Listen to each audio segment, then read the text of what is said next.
টাকা এমন একটা জিনিস যেটা পাওয়ার জন্য মানুষ নিজের জীবনটা উজাড় করে দেয়। মানুষ বলে যে টাকা সবকিছু হয় না, কিন্তু সত্যি তো এটাই যে টাকা ছাড়া মানুষের কোনো অস্তিত্ব নেই।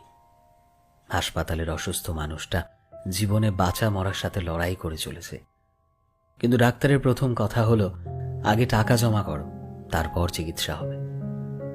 স্কুলে পড়লে টাকা, কলেজে শিক্ষা নিতে গেলেও টাকা, আর চাকরিতে সম্মান টাকার কাছে হার মেনে যায়।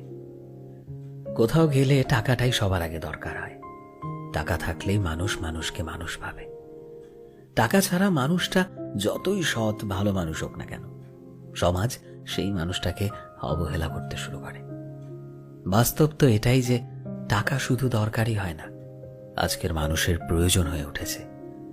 যার কাছে টাকা আছে সেই ঠিক, সে সব থেকে বড়, সে সবচেয়ে বড় সম্মানের যোগ্য। আর যার কাছে টাকা নেই, তার সত্যিগুলোকেও সহজে মিথ্যে বানিয়ে দেওয়া যায়।